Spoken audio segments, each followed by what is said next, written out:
invito a que vaya conmigo a Efesios capítulo 1, desde el versículo 1 al 14.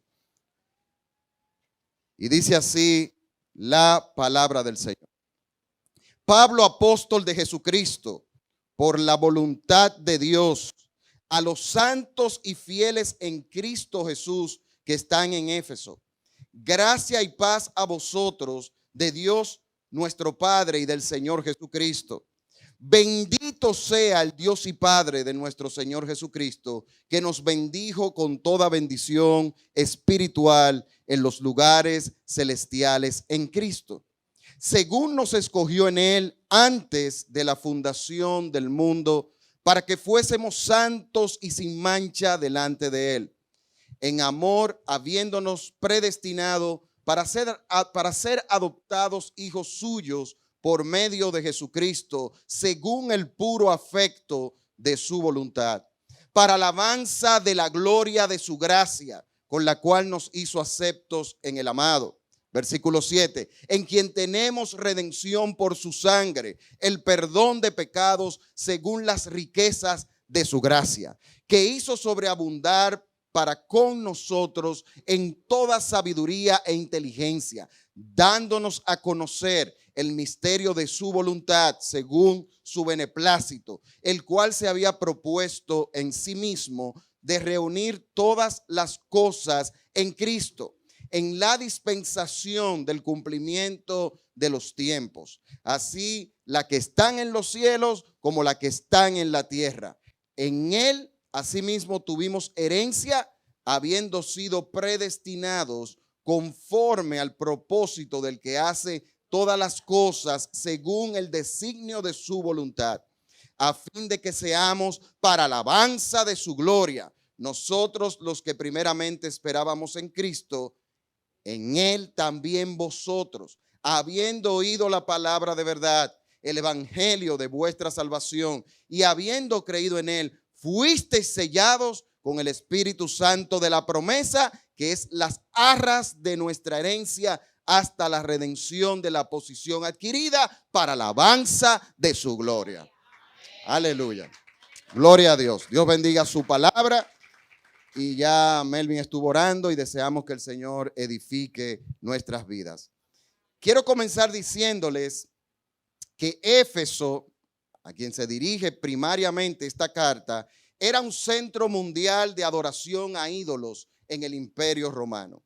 Y era un lugar muy atractivo para la inmoralidad sexual y para cualquier tipo de búsqueda carnal.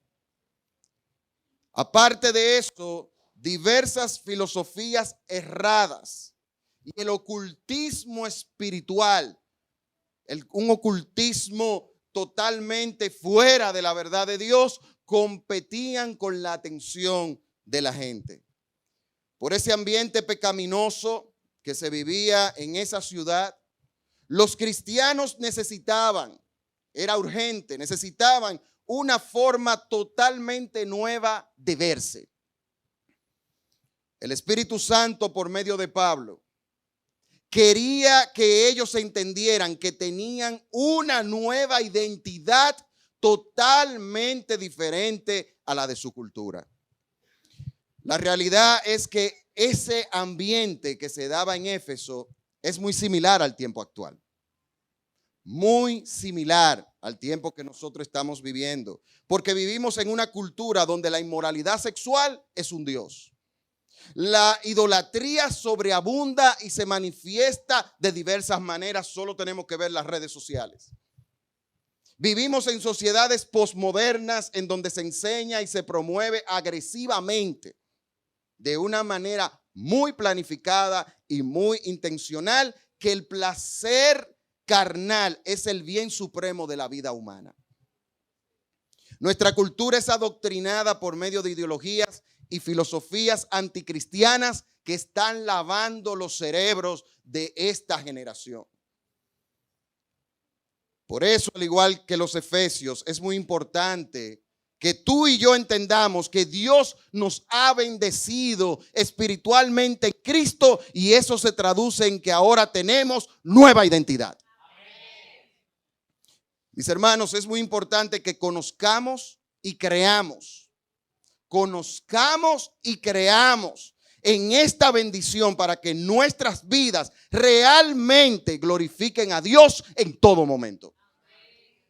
Y en esta mañana todavía, ¿verdad? Estaré predicando bajo el título Bendecidos en Cristo. Bendecidos en Cristo. Y yo quiero pedirle que mantenga a Efesios capítulo 1 abierto, ya que estaremos desmenuzando estos versículos. Le estaremos sacando el juguito. Usted no conoce gente, yo no hago eso, ¿no? Pero usted no conoce gente que cuando se come una naranja, que no parece nada, lo que salen son cositas, porque le saca todo. Algunos con los huesos también. Yo llegué a conocer una compañera en un lugar que trabajaba que se comía la salita de pollo y era boronita los huesitos que sacaba. Bueno, pues así vamos a estar haciendo con Efesios capítulo 1. Y volvamos al texto y vamos a mirar el versículo 1. Del versículo 1 al 3 veremos en esta parte. Dice, Pablo, apóstol de Jesucristo, por la voluntad de Dios, a los santos y fieles en Cristo Jesús que están en Éfeso, gracia y paz a vosotros de Dios nuestro Padre y del Señor Jesucristo. Bendito sea el Dios y Padre de nuestro Señor Jesucristo, que nos bendijo con toda bendición espiritual en los lugares celestiales en Cristo. Lo primero que hace el apóstol Pablo es saludar y luego hace una tremenda alabanza al Señor. Él alaba a Dios porque los que creemos en Cristo hemos sido bendecidos de una manera impresionante. Y él alaba al Señor por eso. Ahora bien, la pregunta evidente que podemos hacernos es la siguiente. ¿De qué manera se ha mostrado esa extraordinaria bendición? ¿De qué manera? Y esa es la pregunta que basado en este pasaje que vamos a estar mirando, estaremos respondiendo en este día. Estaremos respondiendo en este día la pregunta de qué manera se ha mostrado esa extraordinaria, impresionante, extravagante bendición que hemos recibido los cristianos. Versículo 4 dice, según nos escogió en él antes de la fundación del mundo, para que fuésemos santos y sin mancha delante de él. En amor, habiéndonos predestinado para ser adoptados hijos suyos por medio de Jesucristo, según el puro afecto de su voluntad, para alabanza de la gloria de su gracia, con la cual nos hizo aceptos en el amado. Mis hermanos, nosotros hemos sido bendecidos en Cristo porque Dios nos amó y por eso nos escogió desde antes de la fundación del mundo. Nos escogió desde antes de la existencia del universo. Nos escogió a nosotros. ¿Y por qué lo hizo? El versículo 5 dice, según el puro afecto de su voluntad. O sea, porque Él por su amor hacia nosotros quiso hacerlo. Él nos escogió porque Él quiso y punto. Él quiso hacerlo. No fue por ningún mérito que haya visto en nosotros. Si tú y yo somos cristianos hoy, no hubo nada que Él vio para Él escogerte. Lo único que hubo fue su amor manifestado en nuestras vidas. No hubo ningún mérito, sino porque Dios nos ama. Si estás aquí, nunca dudes, hermano, nunca dudemos del amor que el Señor tiene por nosotros. Porque la evidencia más grande de que Él nos ama es que estamos aquí, de que estamos en su camino. Hermanos, somos parte de un plan divino y eso es glorioso. Parte de un plan divino. Ahora bien, ¿para qué lo hizo? Nos escogió desde antes de la fundación del mundo. ¿Por qué? Por lo que acabamos de decir. ¿Y para qué lo hizo? El versículo 4 dice, para que fuésemos santos y sin mancha delante de Él. Primera de Pedro, capítulo 1, versículo 15, dice, como aquel que os llamó es santo, sed también vosotros santos en toda vuestra manera de vivir.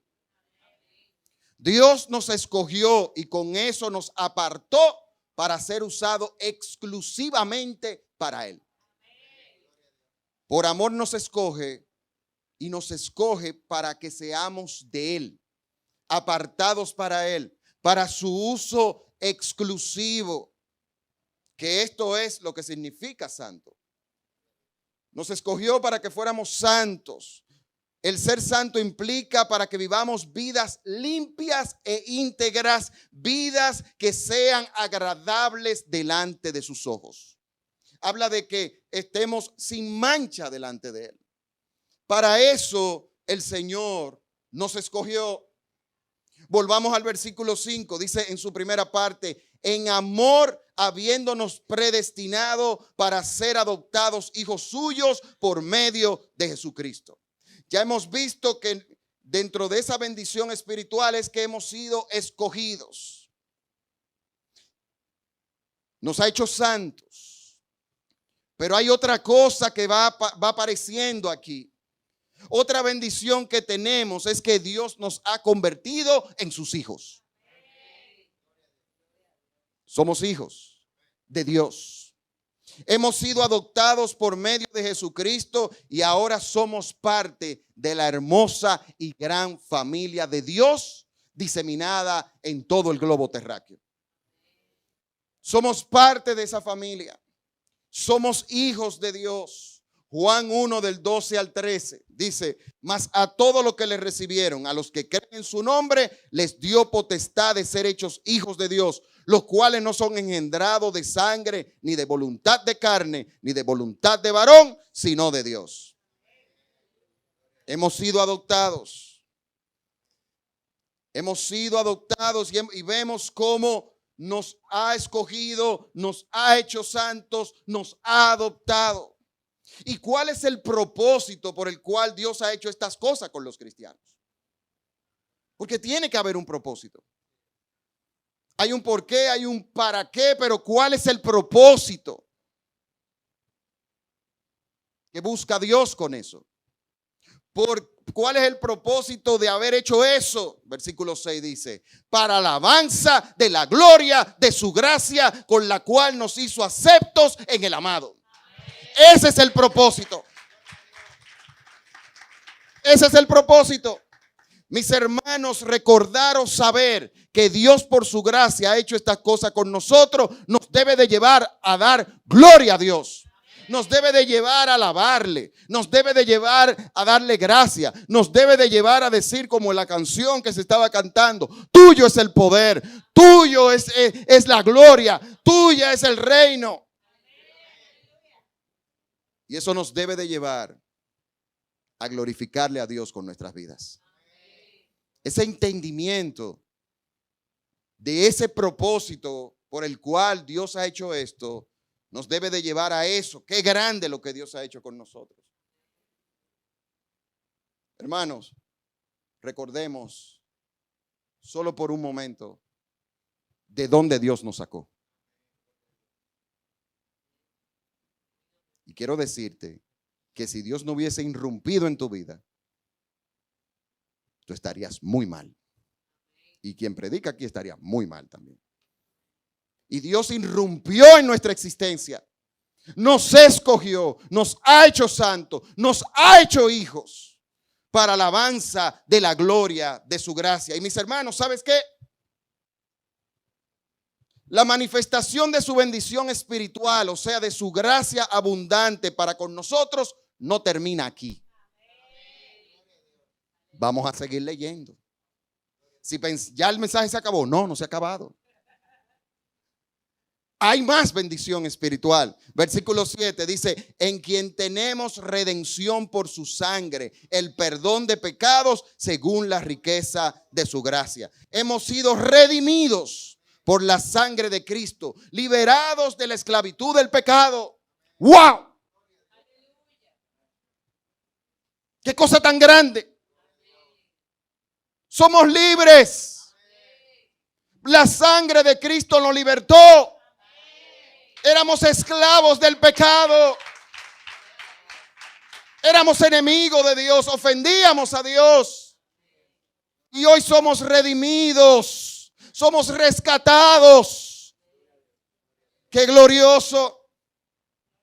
La sangre de Cristo derramada en la cruz es el medio utilizado por Dios para que recibamos esa bendición espiritual.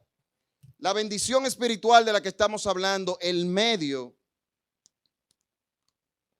utilizado por Dios para que esto suceda, es la sangre de Cristo que se derramó en la cruz. Y yo quiero hacer un paréntesis en este momento y dirigir mis palabras a aquellos que están visitando la iglesia hoy. Aquellos que han estado visitando la iglesia, pero que todavía no han dado no han recibido a Cristo como Señor y Salvador. Quiero hablarte a ti en unos momentos. Y quiero decirte que tú también puedes recibir esta hermosa bendición espiritual de la que yo estoy hablando. Eso puede ser para ti también. Pero tú tienes que entender, como si fuera una emergencia 911, que necesitas urgentemente ser rescatado por Cristo. Lo necesitas urgente. Yo no te voy a decir que es una necesidad más o menos, no, es una necesidad urgente. Necesitas eso, porque Él murió en la cruz también para salvarte a ti. Él dio su vida también para que tú puedas conocerle. Él dio su vida para que tú también seas rescatado. ¿Y por qué tienes que ser rescatado? Yo te voy a dar una respuesta bíblica de por qué tú necesitas ser rescatado. La Biblia dice en Efesios 2:1, y Él os dio vida a vosotros cuando estabais muertos en vuestros delitos y pecados. Necesitas ser rescatado porque al igual como nosotros estábamos antes, tú eres un esclavo del pecado. Y así vivíamos nosotros. Lo que te estoy diciendo era lo que vivíamos nosotros. Estuvimos igual que tú. Tú eres un esclavo del pecado y vivíamos así. Estábamos controlados por nuestra desobediencia a Dios y por nuestros deseos pecaminosos. La Biblia lo dice. Estábamos muertos en delitos y en pecado. La vida de nosotros la llevábamos de una manera donde no tomábamos en cuenta a Dios. Ahora bien, esta condición que tú tienes de ser esclavo del pecado puede cambiar a partir de hoy. ¿Sabías eso? Eso puede cambiar. Tu vida puede ser diferente. Puede cambiar a partir de hoy. Lo único que tienes que hacer para ser salvo es recibir el perdón de Dios. Es creer que la muerte de Cristo fue precisamente para salvarte de tus pecados. ¿Y qué implica eso? Brevemente, 3 cosas. Implica, número 1, reconocer que eres un pecador. Reconocer. La manera como cambiamos cualquier conducta es primero reconociendo que eso no está bien. Reconocer que eres un pecador, que no estás bien delante de Dios. Número 2, debes arrepentirte de tus pecados.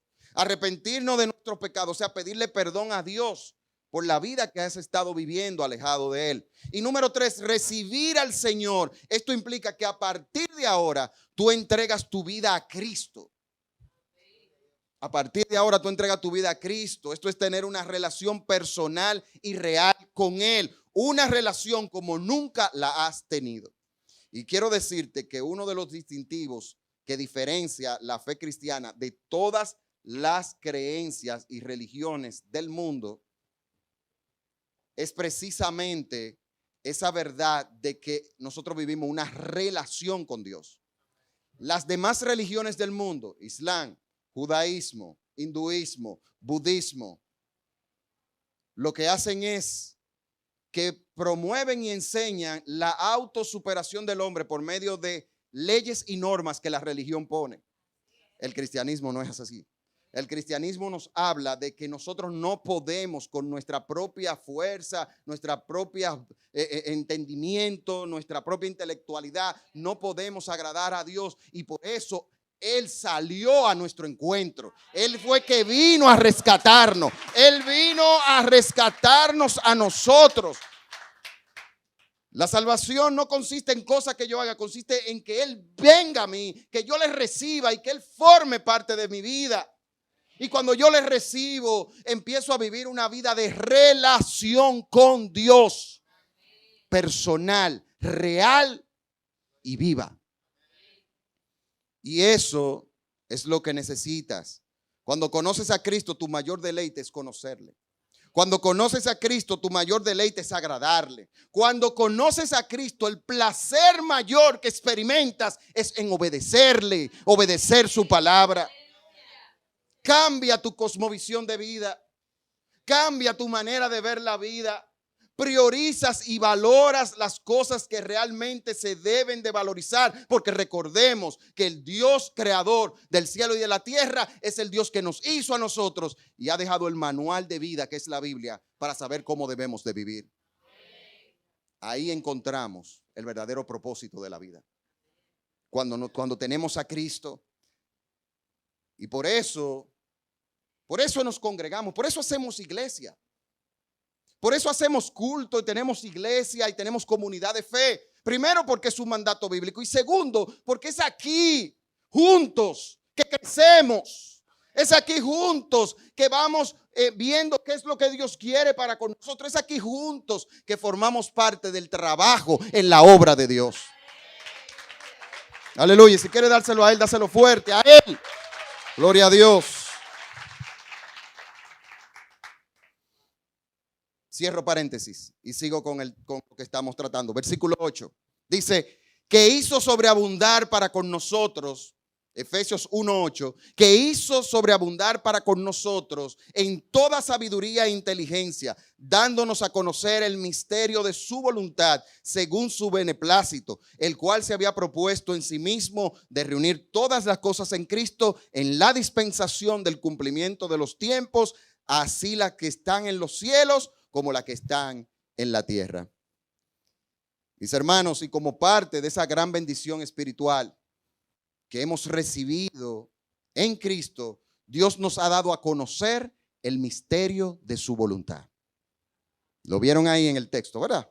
El misterio de su voluntad. Y consiste en que Cristo, en esto consiste en que Cristo es el protagonista de la historia de la humanidad, quien a su debido tiempo, o sea, en su segunda venida, vendrá y reinará sobre todas las cosas.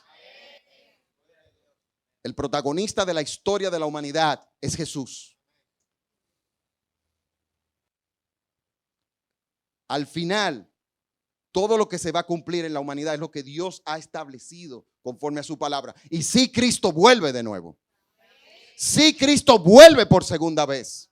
Si estamos esperando a Cristo. Sí podemos decir, ven Señor Jesús. Si la iglesia que es bíblica y cristocéntrica dice, Cristo, te esperamos.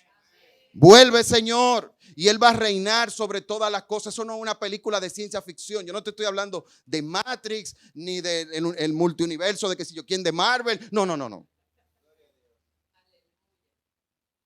Estoy hablando de una verdad bíblica, una doctrina básica de nuestra fe.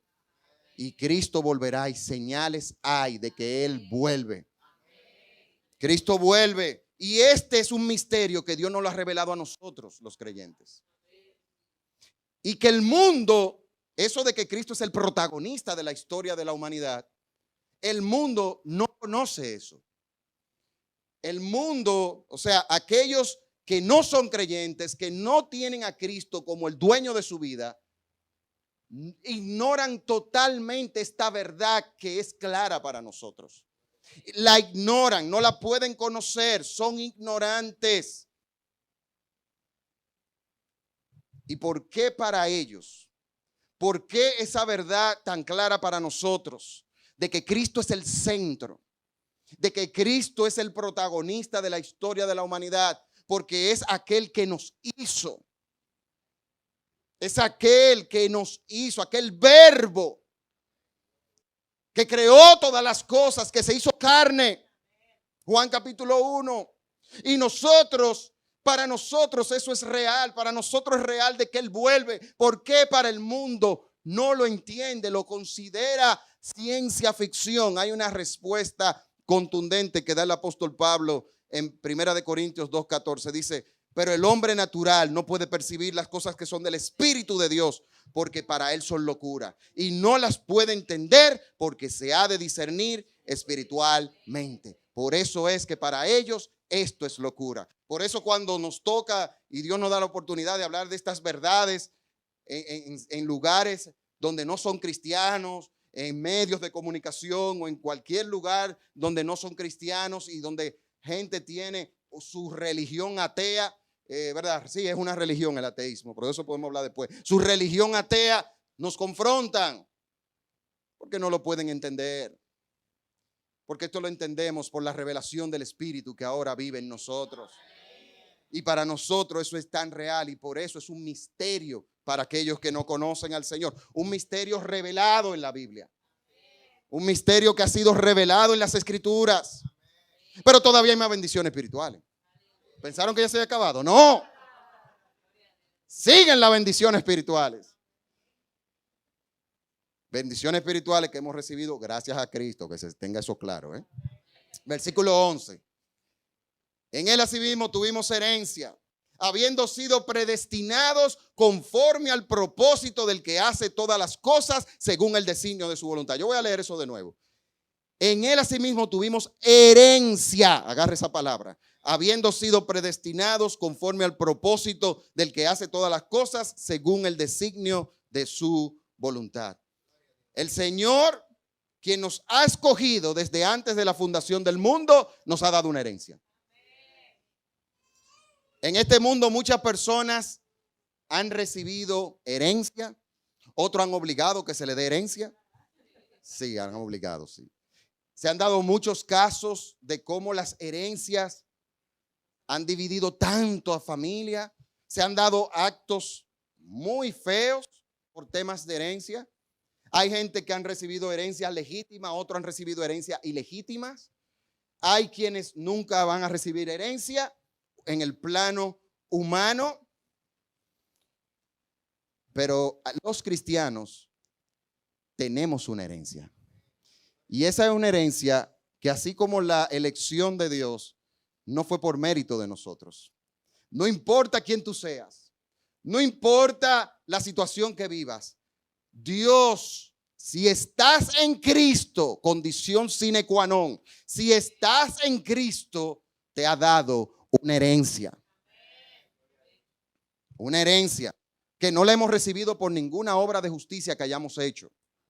Porque la justicia del hombre es como trapo de inmundicia ante Dios. Por eso es que la gloria siempre será de Dios. Porque gloria nuestra no hay ni un cc. Mire lo grande que es la gracia. Esa es la gracia de Dios. El favor inmerecido. Todo es por Él. Incluso cuando nosotros hacemos algo que es para la obra de Dios, es Él que lo pone. Él pone el querer como el hacer por su buena voluntad. Por eso es que siempre la gloria será de Dios. Predicas para la gloria de Dios, bien. No fuiste tú, es Él. Canta, toca, es Él. Todo lo que haces para Él, Él se lleva la gloria porque es Él. Es el autor. Y eso tenemos que tenerlo muy claro si queremos darle la gloria a Dios en todo tiempo. Con nuestras vidas. Hebreos 9:15 me encanta como lo dice porque permite ver un chin más allá de esto de la herencia. Dice Hebreos 9:15, así que por eso es mediador, hablando de Jesús, de un nuevo pacto, para que interviniendo muerte para la remisión de las transgresiones que había bajo el primer pacto, los llamados reciban la promesa de la herencia eterna. Junte todos los chelitos que hay en este planeta entero. Junte todos los bienes. Junte a los Bill Gates, compañía por acciones. Júntelo a todos. Eso no se compara con la grandiosa herencia que Dios nos ha dado a nosotros. Es extravagante. Es una herencia que Dios nos ha dado, una herencia eterna. Dios nos ha prometido una herencia eterna y Dios no miente. Él no miente. Números 23:19 dice que Dios no es hombre para que mienta, ni hijo de hombre para que se arrepienta. Él dijo y no hará, habló y no lo ejecutará. Son preguntas retóricas. Él dijo y lo va a hacer. Él habló y lo va a ejecutar. Dios no es como los políticos de la República Dominicana. Bueno. Los candidatos, ¿cuánto hablan los candidatos? Ay. No es como los políticos. que dice muchísimas cosas. Y es bueno, mire señor, es bueno hacer el ejercicio de grabar los discursos antes de que lleguen. Eso hay que grabarlo. O anotar, mira, él dijo esto, papá. Vamos a ver. Y yo estoy convencido de que en la mayoría de los casos pueden aparecer algunos, ¿verdad? Pero desde mi óptica, pueden aparecer algunos que quizá más o menos, pero más es bla, bla, bla. Dios no, lo de Dios no es bla, bla, bla. Lo de Dios es una realidad. Lo que Él promete lo cumplirá. Y usted y yo tenemos una herencia eterna. Los llamados del Señor se nos ha dado una promesa. ¿Y sabes qué? Vamos al versículo 12. Dice, hablando de esto de la herencia, mira lo que dice. Y lo vas a ver por segunda vez. Dice, a fin de que seamos para alabanza de su gloria. Nosotros lo que primeramente esperábamos en Cristo. Recordar y saber que Dios nos ha dado herencia como parte de esta bendición espiritual debe llevarnos a también alabarle, bendecirle, exaltarle, glorificarle y vivir para Él en todo momento. Qué hermoso regalo tenemos del Señor. Una herencia eterna. Eso es hermoso. Pero el mensaje no se ha acabado todavía. No. Todavía. Yo recuerdo que hubo un tiempo, no sé, Melvin, Raquel u otros de los que están aquí, que estaba muy de moda una palabrita. La gente decía, hey, ¿cómo tú estás? Decían, bendecido. Ajá, bendecido. Pero ese bendecido, eso fue muy común. Yo casi no lo estoy oyendo mucho ahora, pero hubo un tiempo que yo lo oía mucho. Pero eso de decirte bendecido era por dos cosas. Bueno, todo era enfocado en una cosa, generalmente. En asuntos de la parte material, en tener la abundancia material, en tener cosas que son terrenales. Y muchos, que aunque quizás no la tenían, te lo decían porque tú no puedes, porque tú tienes que declarar que tú eres bendecido, aunque te estuviera desbaratando, pero tú tienes que decirlo porque tú no puedes declarar, porque había un misticismo con ese tema. Pero nosotros hemos sido bendecidos en Cristo. Y si usted se fija, todo lo que hemos estado mirando por aquí tiene que ver con lo que Dios ha hecho con nosotros. No tiene nada que ver con nada material. Tiene que ver no con lo que tenemos, sino con lo que somos. Tiene que ver con lo que hoy nosotros somos, con nuestra identidad. Y vamos al versículo 13. Dice, en Él también vosotros, habiendo oído la palabra de verdad, el evangelio de vuestra salvación, habiendo creído en Él, fuisteis sellados con el Espíritu Santo de la promesa, que es las arras de nuestra herencia hasta la redención de la posesión adquirida para alabanza. Tercera vez. Miren el enfoque del propósito, cómo se va viendo, por qué Dios hace estas cosas. Aquí vemos que fuimos sellados con el Espíritu Santo el día que creímos en Cristo. El día que nosotros creímos, nosotros fuimos. El día que la fe, Dios puso en nosotros esa fe. El día que nos trajo a nueva vida, a nuevo nacimiento. En ese momento, el Espíritu Santo vino a nuestras vidas. Dios nos selló con su Espíritu. En el momento que creímos de todo corazón al mensaje, al evangelio, o sea, el mensaje de salvación, aquellas hermosas palabras de verdad. Cuando escuchamos el evangelio. Por eso es la importancia de seguir predicando el evangelio. Porque el evangelio tiene el poder de hacer el milagro más grande que le puede suceder a una persona, que es pasarlo de muerte a vida.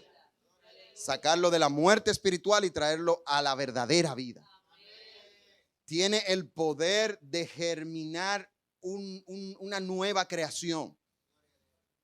Por eso es que es importante predicar. ¿Y sabes qué? Y aquí quiero enfocar un poquito esta parte. Sigue hablando de lo que Cristo hizo. Sigue hablándole de la cruz. Sigue hablándole con gracia, con sabiduría, sabiendo los momentos y demás. A tu familia en conversa, sigue hablándole. Sigue hablando a aquellos que te rodean. Dios no nos llamó a ver, a nosotros, Dios no nos llamó a ver resultados, nos llamó a predicar. Son como tierras diversas. Hay semillas que caen en pésima tierra y no pasa nada, pero hay semillas que caen en buena tierra. Y quiero decirte que ese que te llega a tu mente, que es terrible, puede ser una buena tierra y tú no lo sabes. Sigamos predicando, el evangelio tiene poder. Transforma vidas, cambia vidas. Da nueva vida al Señor, el evangelio lo hace. Por el evangelio somos cristianos hoy. Gracias al evangelio. No estábamos aquí. El evangelio llegó, se germinó el milagro de la nueva vida y estamos aquí por el evangelio. Vale la pena, hay que seguir hablando, hay que seguir predicando y sobre todo, claro está, hay que modelar ese evangelio. Porque el evangelio, la predicación del evangelio tiene peso en la medida que nosotros también vivimos el evangelio. Y el Señor nos ha sellado. El sello, aquí aparece una palabra que es sello. Recordemos que quien escribe aquí es el apóstol Pablo. Pablo escribe en el primer siglo. Pablo escribe en un contexto donde el sello tenía un significado diferente al que nosotros tenemos. Y es importante esta información para entender a qué se refiere con que hemos sido sellados por el Espíritu Santo. El sello hace alusión a los anillos u otros objetos que tenían los reyes con su nombre, que mezclado con arcilla usaban para firmar las cartas u otros documentos importantes. Y cuando ellos sellaban eso, lo que estaban diciendo, tú ves esta carta es mía. Eso es mío. Cuando ponía el sello es que esa carta era de él. Todo el mundo sabía que esa carta era de la autoridad del rey. Entonces, en ese sentido, ser sellado por el Espíritu Santo es lo que nos hace propiedad de Dios. Tú y yo somos de Dios. Somos de Dios. Somos de su propiedad. Mi hermano, mi hermana, tú y yo, si somos cristianos, tu vida y mi vida, tu vida no es tuya, mi vida no es mía. Eso hay que tenerlo claro. Primera de Corintios 6, 19 al 20 dice: ¿o ignoráis que vuestro cuerpo es templo del Espíritu Santo, el cual está en vosotros, el cual tenéis de Dios, y que no sois vuestro? Porque habéis sido comprados por precio. Glorificad pues a Dios en vuestro cuerpo y en vuestro espíritu, los cuales son de Dios. Glorifica a Dios en todo tiempo, con tu vida, porque no te pertenece. Un cristiano no puede decir, no, porque, oye viejo, es que mi vida es mía. ¿Cómo? No, porque mi vida es mía. No, yo hago lo que yo quiero. Un cristiano, hay algo que no anda bien ahí.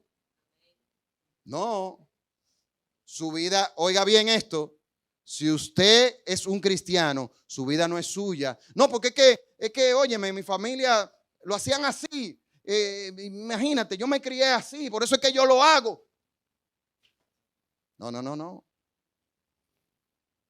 Ya su vida no es suya. No, porque mi papá trataba a mi mamá así. Ese no es el modelo ahora.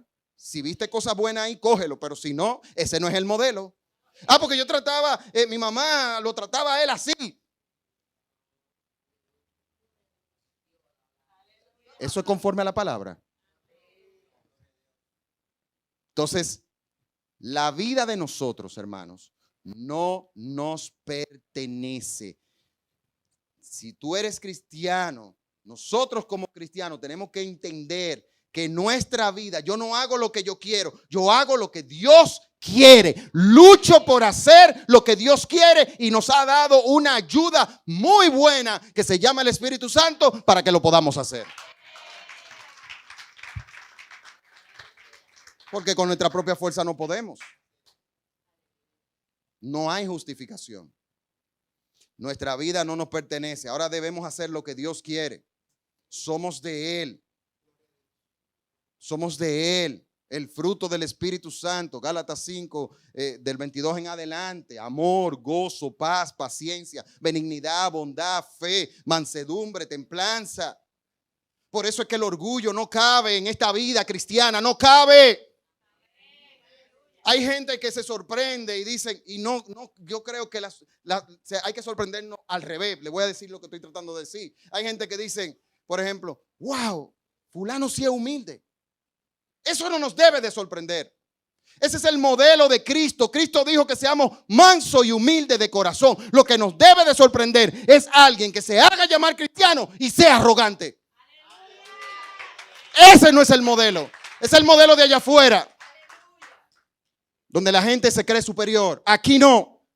Aquí el que quiera ser líder tiene que ser el siervo de todos. Pero eso, lo que nos hace someter y luchar contra esos deseos carnales que batallan con nuestras almas, es entender esta cosa. Eso es lo que nos da un ubicatex fuerte, para que estemos ubicados todo el tiempo. Ubicados todo el tiempo. Sí.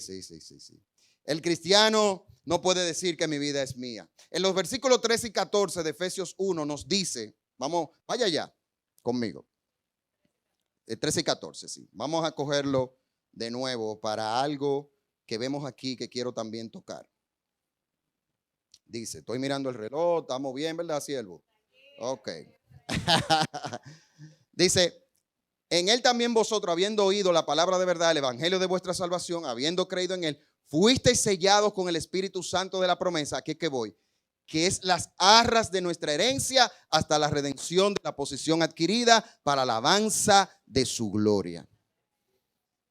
Aquí hay otra información que es importante mirar, porque acuérdese que debemos de ver el contexto, ¿verdad? Hay términos que no manejamos aquí, pero que sí, al mirarlo, podemos darnos cuenta de cómo entenderlo. O sea, las arras es un término legal y comercial que representa un depósito o pago inicial. Esas son las arras. Un depósito, un término legal que representa un depósito o pago inicial. Yo le voy a dar un ejemplo. Cuando uno compra una casa en plano, ¿qué uno hace? Cuando uno compra, uno firma primero un contrato de compra y venta. Y tú das un pago inicial. Tú nunca has visto la casa. Tú ves monte ahí. Nunca has visto absolutamente nada. Pero ese acto de compra y venta te convierte, eso es un comprobante de venta. Y entonces, aunque tú no veas la casa, nada, pero ya la viste en un plano y viste lo que era, o sea, tiene una noción de lo que es. Cuando tú compras la casa, eso es tuyo, aunque no hay nada ahí. ¿Y qué va a pasar? Que efectivamente llegará un momento que cuando se haga la casa, eso es tuyo, no existe, pero es tuyo. Cuando la casa se haga, ahí entonces ya tú vas a terminar de hacer el pago y vas a vivir en tu casa. Es similar a eso, de eso es lo que está hablando. O sea, ese depósito te hace dueño de la casa aunque tú no lo veas.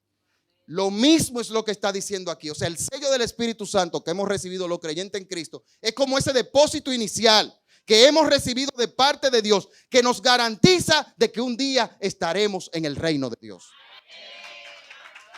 A eso es lo que está refiriéndose ahí.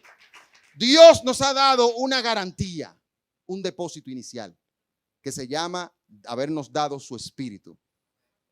Y ese Espíritu Santo que mora en nosotros es la garantía de que nosotros vamos a estar con el Señor. Y yo quiero que veamos de una manera más clara esta bendición espiritual, porque es importante nosotros afirmar nuestra fe en estas cosas que hemos estado mirando. Segunda de Corintios 3:18 dice, así todos nosotros que con el rostro descubierto reflejamos como en un espejo la gloria del Señor, somos transformados a su semejanza con más y más gloria por la acción del Señor, que es el Espíritu. O sea, si hay algo que todo verdadero cristiano sabe, es que el Espíritu Santo vive en su vida. El Espíritu Santo mora en su ser porque ahora somos diferentes. Y ese cambio de vida no lo producimos nosotros. Un cristiano de verdad sabe que su vida cambió. Y eso lo hizo otro que no fuimos nosotros, fue el Espíritu Santo. Un cristiano, un creyente sabe que desde el día que recibió a Cristo, su vida ha estado en un proceso de transformación. Que no somos iguales.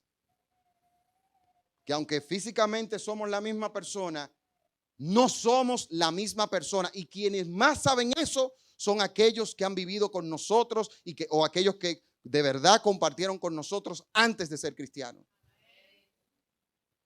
Esa obra donde ahora hay frutos diferentes a lo que el mundo muestra, que ahora hay un enfoque de vida diferente, que ahora hay un estilo de vida diferente, eso ha sido producido por el Espíritu Santo. Y estamos totalmente convencidos de que esa obra de nueva vida, de transformación, tiene que ver con eso que la Biblia le llama el Espíritu Santo, que es el mismo Dios viviendo en nosotros.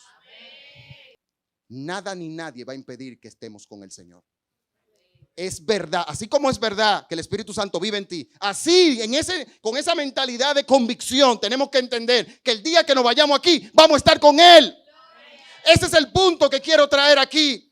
Que aunque no vemos el reino de Dios, aunque no estamos allá, estaremos, y tenemos que creerlo. Así como creemos que Dios ha hecho una obra en nuestra vida, debemos de creer que estaremos con Él.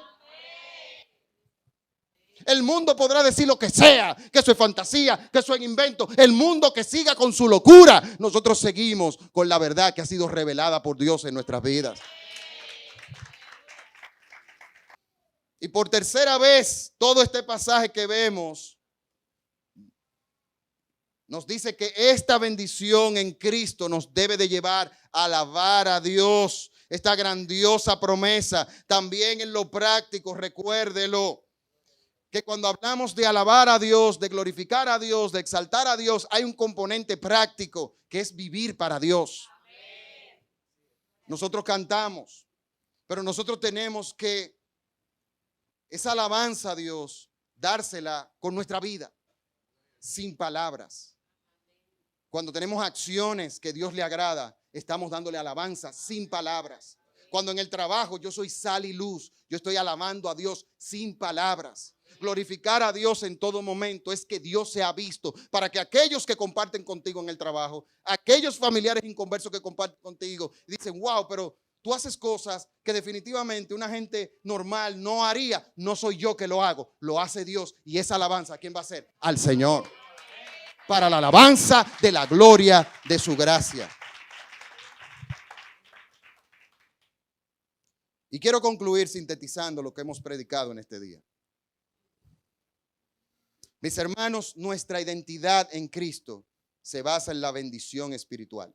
Tu identidad por medio de la bendición espiritual, por el amor de Dios, por la gracia abundante. Tu identidad es que tú eres amado, que tú eres escogido, que tú eres santo, que tú eres perdonado, que tú eres adoptado como hijo, que eres heredero, que eres sellado por el Espíritu Santo.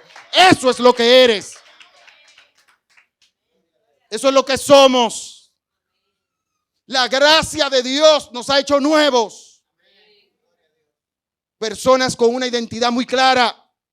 Y eso es las bendiciones espirituales. Y nosotros hemos recibido eso en Cristo. Esa es tu verdadera identidad. Iglesia Cristo 9:11. El creer y entender estas verdades que vemos en Efesios 1 es vital para crecer y seguir cumpliendo años como una iglesia que procura la gloria y la alabanza al Señor. Una iglesia que procura la gloria y alabanza al Señor prioriza en la santidad. Una iglesia que procura la gloria y alabanza al Señor se aferra a este manual de vida, a la sana doctrina, a pasar todo por el filtro de aquí, para que ninguna corriente herética intoxique el rebaño.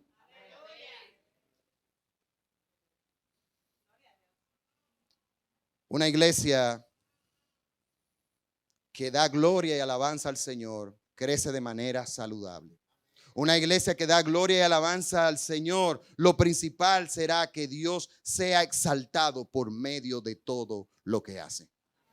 Es nuestro deseo y nuestra oración que podamos, como individuos, a nivel personal, entender lo grande de lo que hemos recibido.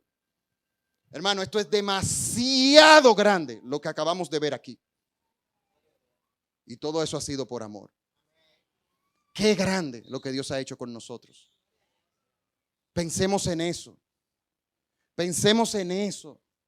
En que Dios nos ha dado algo que es demasiado grande. Eso es para vivir siempre humildes ante Dios. Nada ni nadie puede, nada, no hay nada en esta tierra que podamos poner por encima de eso.